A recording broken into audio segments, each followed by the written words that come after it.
안녕하십니까? 여러분의 건강한 노년을 책임질 힐링 라이프입니다. 지금 혹시 나이가 들면서 팔다리가 가늘어지는 것을 그저 자연스러운 노화 현상이라고 기력이 예전 같지 않은 것을 당연하게 여기고 계셨나요? 천만에요. 그것은 당신의 몸이 당뇨병이라는 무서운 시한폭탄을 품기 시작했다는 가장 강력하고 또렷한 경고 신호일 수 있습니다. 네, 바로 근육 이야기입니다. 우리는 흔히 근육을 젊은이들의 전유물 혹은 무거운 것을 들기 위한 힘의 상징으로만 생각합니다. 하지만 우리 몸에서 근육이 하는 역할은 그보다 훨씬 더 중요하고 특히 시니어의 삶에 있어서는 생명과 직결되는 문제라고 해도 과언이 아닙니다. 오늘 저는 왜 근육이 없으면 결국 당뇨병에 걸릴 수밖에 없는지, 그리고 이 무서운 질병의 고리를 끊어내기 위해 시니어는 단백질을 어떻게 섭취해야 하는지에 대한 모든 것을 알려드리고자 합니다. 30분만 집중해 주십시오. 오늘 이 시간이 여러분의 남은 인생을 훨씬 더 건강하고 활기차게 만들어줄 터닝포인트가 될 것이라 확신합니다. 우리 몸에서 혈당을 가장 많이 사용하는 기관이 어디인지 아십니까? 바로 근육입니다. 근육은 우리 몸속 포도당의 약 70%를 저장하고 사용하는 거대한 혈당 창고이자 혈당 조절댐입니다. 우리가 음식을 통해 탄수화물을 섭취하면 이는 포도당으로 분해되어 혈액 속을 떠다니게 됩니다. 이때 췌장에서 인슐린이라는 호르몬이 분비되어 이 포도당을 세포 속으로 밀어넣어 에너지원으로 사용하게 하죠. 그런데 바로 이 포도당을 가장 많이 받아주는 곳이 근육이라는 말입니다. 상상해 보십시오. 우리 몸에 큰 댐이 여러 개 있어서 홍수가 나도 물을 넉넉하게 가둬둘 수 있다면 강이 범람할 일이 없겠죠. 근육이 바로 그 댐의 역할을 합니다. 식사 후 혈당이 일시적으로 올라가도 튼튼하고 큰 근육이 이 포도당을 싹 흡수해서 저장해두기 때문에 혈당 수치가 안정적으로 유지될 수 있는 것입니다. 하지만 나이가 들면서 근육이 사라지면 어떻게 될까요? 30대 이후부터 우리는 매년 1%씩 근육을 잃어버리기 시작하며 60대가 넘어가면 그 속도는 훨씬 더 빨라집니다. 의학계에서는 이렇게 나이가 들면서 근육량과 근력이 비정상적으로 감소하는 상태를 근감소증, 즉 사코페니아 SARCOPENIA라는 정식 질병으로 분류하고 있습니다. 이는 단순히 힘이 약해지는 수준의 문제가 아닙니다. 우리 몸의 혈당댐이 점점 작아지고 얕아지는 것과 같습니다. 똑같은 양의 밥을 먹어도 예전처럼 혈당을 저장할 창고가 턱없이 부족해집니다. 갈 곳을 잃은 포도당은 혈액 속을 하염없이 떠돌아다니게 되고 우리 몸은 이 높은 혈당을 처리하기 위해 췌장을 쥐어짜서 더 많은 인슐린을 만들어냅니다. 이러한 상태가 반복되면 세포들은 너무 잦은 인슐린의 노크에 지쳐 문을 굳게 닫아버리는데 이것이 바로 인슐린 저항성입니다. 그리고 인슐린 저항성이 심해져 결국 혈당 조절 시스템이 완전히 망가진 상태가 바로 제2형 당뇨병입니다. 결국 근육 감소는 인슐린 저항성 증가로 이어지고 이는 당뇨병 발병의 직행 티켓이나 다름없는 셈입니다. 실제로 여러 연구 결과가 이를 뒷받침합니다. 몸의 근육량이 10% 감소할 때마다 인슐린 저항성은 11% 이상 증가하고 당뇨병 전 단계로 발전할 위험은 기하급수적으로 높아진다고 보고되었습니다. 지금 이 순간에도 이유 없이 피곤하고 자꾸 넘어지거나 예전에 입던 바지가 헐렁해졌다면 단순히 늙어서 그런 것이 아니라 내 몸의 혈당 때문에 심각한 균열이 생기고 있다는 신호로 받아들여야 합니다. 그렇다면 이 무서운 근감소증과 당뇨병의 악순환을 끊어내려면 우리는 무엇을 해야 할까요? 정답은 바로 우리 식탁 위에 있습니다. 바로 단백질입니다. 근육이라는 집을 짓는 가장 핵심적인 재료, 바로 단백질을 제대로 그리고 충분히 공급해주는 것이 무엇보다 중요합니다. 많은 어르신들께서 오해하시는 부분이 있습니다. 나이가 들었으니 소화도 잘 안 되고 활동량도 적으니 젊었을 때보다 적게 먹어야 한다는 생각입니다. 특히 고기 같은 단백질 식품은 소화가 부담스럽다며 기피하는 경우가 많죠. 하지만 이는 완전히 잘못된 생각입니다. 오히려 그 반대입니다. 시니어는 젊은 사람보다 더 적극적으로 단백질을 섭취해야 합니다. 왜냐하면 우리 몸은 나이가 들수록 단백질을 이용해 근육을 합성하는 능력이 떨어지기 때문입니다. 이를 동화 저항성이라고 부릅니다. 젊었을 때는 단백질 100을 먹으면 8,090만큼 근육을 만들 수 있었다면 노년기에는 똑같이 100을 먹어도 5,060밖에 만들지 못하는 셈이죠. 효율이 떨어지니 더 많은 재료를 넣어주어야만 간신히 현상 유지를 하거나 조금씩이라도 근육을 늘려갈 수 있는 것입니다. 그렇다면 도대체 얼마나 먹어야 충분한 걸까요? 막연하게 많이라고 하면 감이 오지 않으실 겁니다. 구체적인 숫자를 기억하십시오. 건강한 시니어의 경우 자기 체중 1kg당 최소 1.0g에서 1.2g의 단백질을 매일 섭취해야 합니다. 만약 이미 근감소증 진단을 받았거나 기력이 눈에 띄게 약해지신 분이라면 체중 1kg당 1.5g까지 섭취량을 늘리는 것을 권장합니다. 예를 들어볼까요?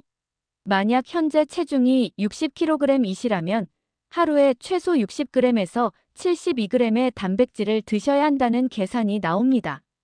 이게 어느 정도의 양일까요? 우리가 흔히 먹는 음식으로 환산해 보겠습니다. 달걀 1개에는 약 6g, 두부 한 모 300g에는 약 24g, 닭가슴살 한 덩이 100g에는 약 23g, 고등어 한 토막 100g에는 약 20g, 우유 한 컵 200ml에는 약 6g의 단백질이 들어있습니다. 자, 하루에 72g의 단백질을 채우려면 아침에 달걀 2개 12g, 점심에 고등어 한 토막 20g과 두부 반모 12g, 저녁에 닭가슴살 한 덩이 23g을 먹고 간식으로 우유 한 잔 6g을 마시면 겨우 목표치에 도달할 수 있습니다. 생각보다 정말 많은 양이죠? 많은 어르신들께서 아침은 빵 한 조각이나 누룽지로 간단히 드시고 점심은 국수 한 그릇, 저녁에나 겨우 생선 한 토막 드시는 경우가 많은데 이래서는 하루 필요량의 절반도 채우기 어렵습니다. 단백질 섭취는 선택이 아니라 매일매일 완수해야 하는 과제라고 생각하셔야 합니다. 여기서 또 한 가지 중요한 포인트가 있습니다. 하루에 필요한 단백질을 한 끼에 몰아서 먹는 것은 아무 소용이 없다는 사실입니다. 우리 몸은 한 번에 흡수하고 근육으로 합성할 수 있는 단백질의 양에 한계가 있습니다. 보통 한 끼에 25g에서 30g 정도가 최대치라고 봅니다. 만약 저녁에 고기를 많이 먹는다고 50g의 단백질을 한 번에 섭취하면 우리 몸은 2530g 정도만 근육을 만드는데 사용하고 나머지는 안타깝게도 지방으로 전환되거나 몸 밖으로 배출해버립니다. 따라서 가장 현명한 방법은 하루 단백질 목표량을 3끼 식사와 간식에 골고루 나누어 배분하는 것입니다. 60kg 체중을 기준으로 하루 72g이 목표라면 아침, 점심, 저녁에 각각 20g씩 단백질을 배치하고 중간에 간식으로 12g을 보충하는 식입니다. 예를 들어 아침 식사에 반드시 달걀이나 두부, 생선 한 토막을 추가하고 점심과 저녁 식사에도 손바닥 크기 정도의 고기나 생선을 꼭 챙겨 드시는 습관을 들여야 합니다. 그리고 출출할 때 과자나 빵 대신 우유나 요거트, 치즈, 견과류 같은 단백질 간식을 드시는 것이 근육을 지키는 최고의 전략입니다. 자, 이제 얼마나 그리고 어떻게 나누어 먹어야 하는지 알았다면 어떤 단백질을 먹어야 하는지에 대해서도 알아봐야 합니다. 단백질이라고 해서 다 같은 단백질이 아니기 때문입니다. 단백질은 아미노산이라는 작은 벽돌로 이루어져 있는데 이 중 우리 몸이 스스로 만들어내지 못해 반드시 음식으로 섭취해야 하는 9가지 필수 아미노산이 있습니다. 이 필수 아미노산이 모두 골고루 들어있는 단백질을 완전 단백질이라고 부르며 주로 동물성 단백질인 소고기, 돼지고기, 닭고기, 생선, 달걀, 유제품 등이 여기에 속합니다. 반면 식물성 단백질인 콩, 쌀, 채소 등에는 일부 필수 아미노산이 부족한 경우가 많습니다. 특히 시니어 근육 합성에 있어서 가장 중요한 핵심 아미노산이 하나 있습니다. 바로 류신입니다. 류신은 우리 몸에서 근육 단백질 합성을 시작하라고 명령을 내리는 스위치와 같은 역할을 합니다. 아무리 다른 아미노산이 많아도 류신이 부족하면 근육 합성 공장이 제대로 돌아가지 않는 셈이죠. 이 류신은 유청 단백질, 즉 우유에서 치즈를 만들고 남은 액체에서 추출한 단백질에 가장 풍부하게 들어있고 그 외에도 소고기, 닭고기, 연어, 달걀, 콩 등에 많이 함유되어 있습니다. 따라서 시니어 분들께는 양질의 동물성 단백질과 식물성 단백질을 균형 있게 섭취하시라고 권장합니다. 매 끼니 동물성 단백질 식품을 챙겨 드시되 소화가 부담스러우시다면 콩, 두부, 렌틸콩 같은 식물성 단백질을 곁들이시는 것이 좋습니다. 밥을 지을 때 콩을 섞거나 샐러드에 렌틸콩을 추가하는 것만으로도 단백질의 질을 한층 높일 수 있습니다. 혹시 치아가 좋지 않아서 고기를 씹기 힘드시거나 평소 식사량 자체가 적어 음식만으로는 도저히 단백질을 채우기 힘든 분들도 계실 겁니다. 이런 분들께는 단백질 보충제가 아주 좋은 대안이 될 수 있습니다. 특히 앞서 말씀드린 류신이 풍부한 유청 단백질 파우더를 우유나 두유에 타서 하루 한두 번 식간에 간식으로 드시면 부족한 단백질을 아주 효율적으로 보충할 수 있습니다. 과거에는 운동선수들이나 먹는 것이라는 인식이 강했지만 이제 단백질 보충제는 시니어의 근감소증 예방과 관리를 위한 필수 건강기능식품으로 자리 잡고 있습니다. 하지만 기억하십시오. 이렇게 열심히 단백질을 챙겨 먹는다고 해서 저절로 근육이 생기는 것은 아닙니다. 단백질은 어디까지나 재료일 뿐입니다. 이 재료를 가지고 실제로 집을 짓는 인부가 필요한데 그 인부의 역할이 바로 운동입니다. 운동은 우리 몸에 근육이 필요하니 어서 들어온 단백질로 근육을 만들어라 는 강력한 신호를 보내는 행위입니다. 특히 시니어에게는 걷기 같은 유산소 운동도 물론 중요하지만 근육을 직접적으로 자극하는 근력 운동이 반드시 필요합니다.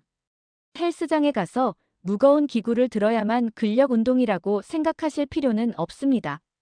집에서도 의자를 잡고 앉았다 일어서기를 반복하거나 벽에 등을 대고 미는 동작, 가벼운 아령이나 물병을 들고 팔을 움직이는 것만으로도 충분히 훌륭한 근력 운동이 됩니다.